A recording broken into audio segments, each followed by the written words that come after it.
Students, आज का जो हमारा टॉपिक है वो है 9th क्लास की केमिस्ट्री का टॉपिक। उसमें हम लोग स्टूडेंट्स आज पढ़ेंगे कि प्रोटॉन की दरियाफ्त कब हुई, कैसे हुई और उसकी खसूसियात क्या हैं। जस्ट ये आपको शॉर्ट क्वेश्चन पेपर में भी आएगा, आपको लॉन्ग भी आ सकता है। लॉन्ग में ये कहेगा प्रोटॉन की दरियाफ्त के ऊपर नोट लिखें और प्रोटॉन की खसूसियात। लास्ट टाइम सवाल पेपर में आया था कि कैथोड रेज की खसूसियात लिखे 5 नंबर की। इस साल भी पेपर में आया 2025 वाले में भी कैथोड रेज की खसूसियात लिखे 5। ये लॉन्ग क्वेश्चन आता है, शॉर्ट में तो वो पूछेगा घुमा घुमा के आपको। अब बेटा देखते हैं प्रोटॉन की दरियाफ्त के बारे में बातें हैं कि सबसे पहले ई गोल्डस्टाइन जो था, गोल्डस्टाइन एक साइंटिस्ट था बेटा। इस बंदे ने 1886 के अंदर प्रोटॉन दरियाफ्त किया। उस बंदे ने प्रोटॉन की दरियाफ्त की है। प्रोटॉन दरियाफ्त किया ई गोल्डस्टाइन ने 1886 के अंदर। एक ऑब्जेक्ट में आपको आएगा रूजी वगैरह में, किसने प्रोटॉन दरियाफ्त किया? गोल्डस्टाइन ने। सर कब किया? 1886 में। 2 रूजी आपने यहां से याद रखनी है। इसके बाद है कि ये दरियाफ्त इस बुनियाद की पर थी कि एटम इलेक्ट्रिकल न्यूट्रल है, लेकिन इस पर मुस्बत और मनफी चार्ज की तादाद एक जैसी है। ये बात हमने पहले पढ़ ली थी कि एटम इलेक्ट्रिकल न्यूट्रल है, एटम के ऊपर कोई चार्ज नहीं है।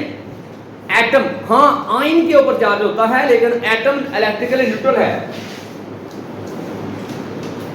एटम इलेक्ट्रिकली न्यूट्रल है।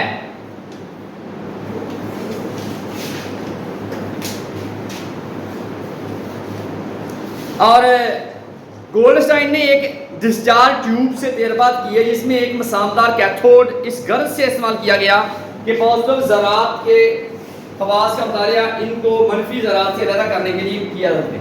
कि भाई ये कैथोड जो थी बेटा वो मसामदार थी।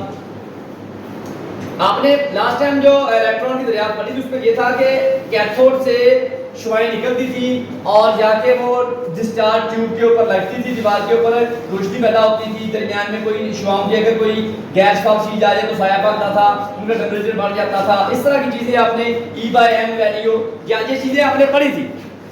और आज उस बंदे ने ये एक डिस्चार्ज ट्यूब लगाई है गोल्डस्टाइन ने, और उसमें जो कैथोड है वो सुराखदार है। उस बंदे ने ये कहा कि इसमें अपनी मर्जी की आप गैस डालेंगे, जिस तरह की गैस डालेंगे उस तरह के प्रोटॉन होंगे।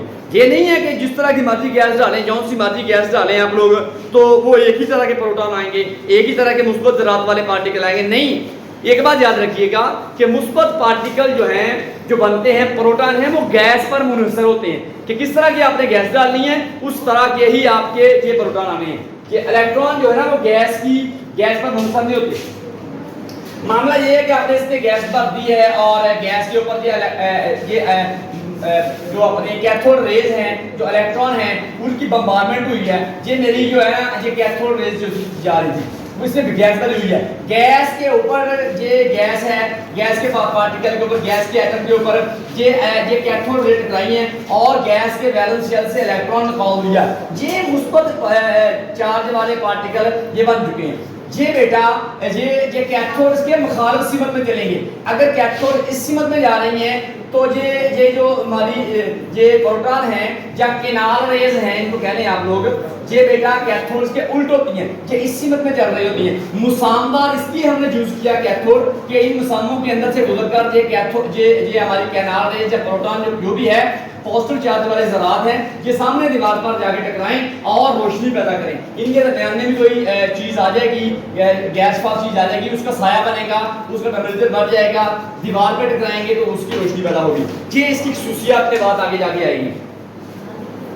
तो बेटा इसके बाद ये है कि इन तजर्बात से ये मुशाहदा किया गया कि डिस्चार्ज ट्यूब में एक नई किस्म की रेस बनी। यार वो किस तरह की रेस बनी मैंने बताया आपको, वो इस तरह की रेस बनी है।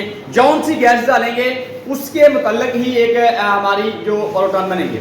हर एक गैस से एक तरह के प्रोटॉन नहीं बनेंगे, क्योंकि आप लोग जानते हैं हर गैस का प्रोटॉन नंबर मुख्तलिफ होता है, हर गैस का एटॉमिक नंबर मुख्तलिफ होता है।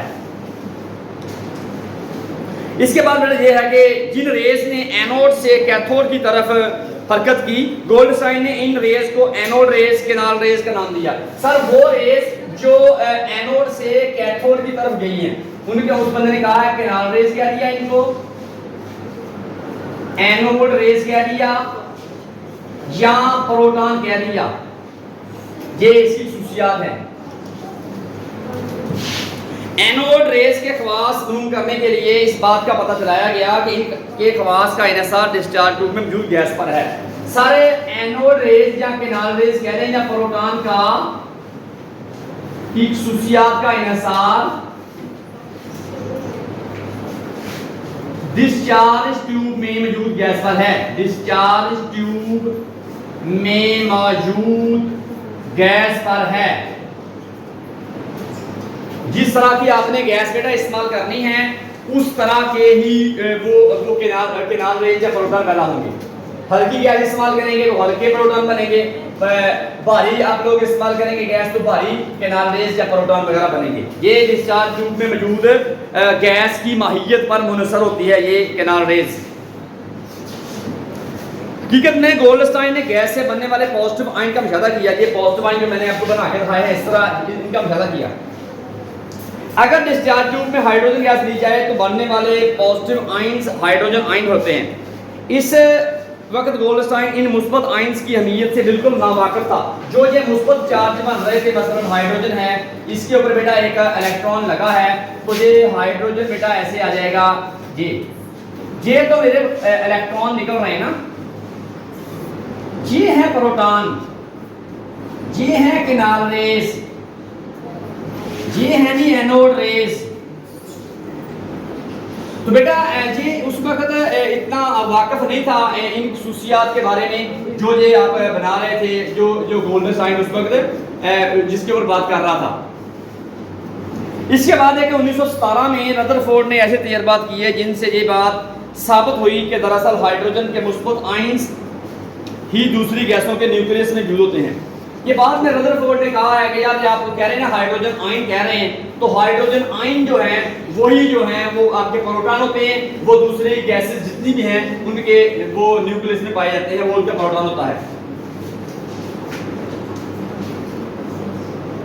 तो बेटा इसकी खुसूसियात की तरफ आप लोग बढ़ें तो सारे इसकी खुसूसियात आपकी बुक में उस बंदे ने दी हुई नहीं है, उसको जरा हम लोग जरा क्लियर करते हैं कि इसकी खुसूसियात क्या है। सर एक बात तो आपने ये करनी है कि इसकी खुसूसियात में हमने बात करनी है कि केनाल रेस जो है, केनाल रेस जो है ना ये एनोड से नहीं निकल रही है, ये एनोड से नहीं निकल रही, एनोड से नहीं निकलती, बल्कि क्या हो रहा है बेटा ये रिएक्शन हो रहा है। आपने ये रिएक्शन लिखना है, इसके नंबर हैं आपके। ये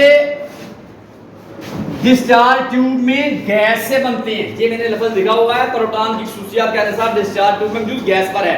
जिस तरह की आप गैस डालेंगे उस तरह के वो एनोड रेस या केनाल रेस बन जाएंगी। नंबर 3 सारे इनका जो है इनके रास्ते में गैस शफाफ कोई चीज आएगी तो उसका साया बनेगा। इनके रास्ते में गैर शफाफ चीज आएगी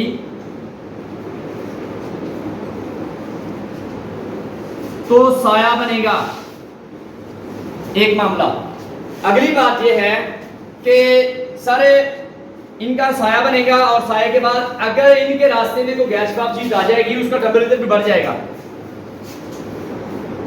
इनके रास्ते में कोई गैर शफाफ चीज आ जाए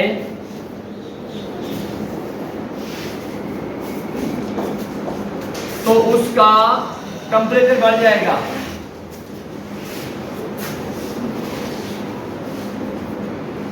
अगली बात, सर टेंपरेचर बढ़ जाएगा, साया बनेगा और रोशनी भी पैदा होगी। डिस्चार्ज ट्यूब की दीवारों पर रोशनी पैदा होगी। डिस्चार्ज ट्यूब की दीवारों पर टकराने पर रोशनी पैदा होगी। ये ऐसी खुसूसियात है आपकी बुक पे लिखी हुई नहीं बेटा, इन पर मुस्बत चार्ज होता है। सातवां पॉइंट, मैग्नेटिक और मैग्नेटिक फील्ड, मैग्नेटिक फील्ड लगाने से ज़ाहिर होता है कि इन पर मुस्बत चार्ज है। आप इधर इसका मैग्नेटिक फील्ड लगाएं,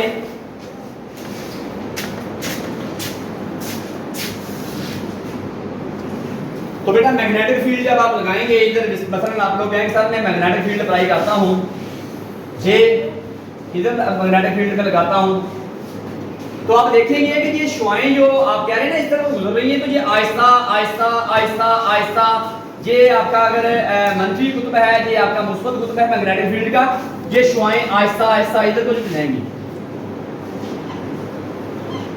ये मैग्नेटिक फील्ड के लगाने से पता चलता है कि यार ये मनफी कुतुब की तरफ, मनफी पोल की तरफ इन्हें रेस का झुक जाना ज़ाहिर करता है कि इनके ऊपर मुस्बत चार्ज है।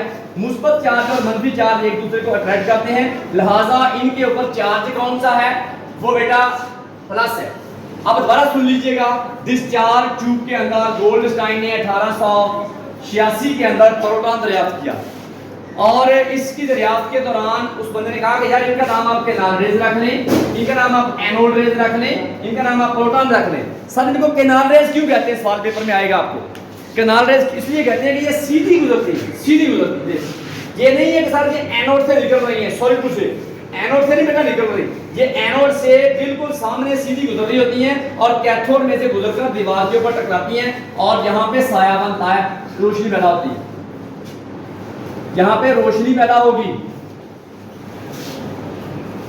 सर फिर पैदा कहां से होती है, पैदा बेटा जी वहां से होती है गैस के, जो डिस्चार्ज ट्यूब में आपने गैस फिल की हुई है, वो गैस के ऊपर टकराती हैं। जब आपने बिजली दी है बाहर से, इसको बाहर से हाई वोल्टेज करंट पेश किया, तो ये अपनी क्या कैथोड रेज जब टकराई हैं इस गैस के साथ, ये कैथोड रेज हैं, ये जब इस गैस के साथ टकराई हैं करंट गुजरने के दौरान, तो ये कैथोड रेज जो हैं, ये जो अंदर गैस है इसके साथ टकराई हैं, तो इस गैस के वैलेंस शेल से एक इलेक्ट्रॉन निकाल दिया, एक इलेक्ट्रॉन ये एक इसका निकाल दिया, दो इलेक्ट्रॉन बाहर निकल गए, और ये मुस्बत चार्ज वाली रेज पैदा हो गई हैं, जो कि केनाल रेज के उल्ट चल रही हैं। ये जो सॉरी कैथोड रेज के उल्ट चल रही हैं, ये कैथोड रेज चल रही हैं, ये उसके उल्ट चल रही है केनाल रेज, इसको आप लोग कह रहे हैं एनोड रेज, इसको आप लोग कह रहे हैं प्रोटॉन, और ये इन सलाखों में से गुजर के बेटा आगे गुजर रही हैं, और इन सलाखों में से गुजरने की बुनियाद के ऊपर हम लोग कहते हैं कि ये सीधी गुजर रही हैं, सीधी चलती हैं, फ्लो इनका सीधा है, मुड़ती नहीं है, टेढ़ी मेढ़ी नहीं होती, लिहाजा इनको हम लोग केनाल रेज कहते हैं। ऑब्जेक्टिव का सवाल, इनको हम लोग केनाल रेज भी कहते हैं, केनाल रेज। और इनके ऊपर चार्ज से मैग्नेटिक फील्ड मैंने इसके ऊपर लगाया और देखा कि ये तमाम की तमाम शुआएं जो हैं ये मनफी कुतुब की तरफ झुक रही हैं मैग्नेटिक फील्ड के, लिहाजा इनके ऊपर साबित होगा कि चार्ज मुस्बत है। सर जब ये आगे ये डिस्चार्ज ट्यूब की दीवार से टकराती हैं तो वहाँ रोशनी पैदा होती है, और जब ये डिस्चार्ज ट्यूब की दीवार से टकराती है तो रोशनी पैदा होती है, और अगर इनके रास्ते में कोई गैस पाक चीज आ जाए तो उसका साया बनता है। अगर इनके रास्ते में कोई और गैस पाक चीज आ जाए, साया बनने के साथ साथ उस चीज का टेम्परेचर भी बढ़ जाएगा।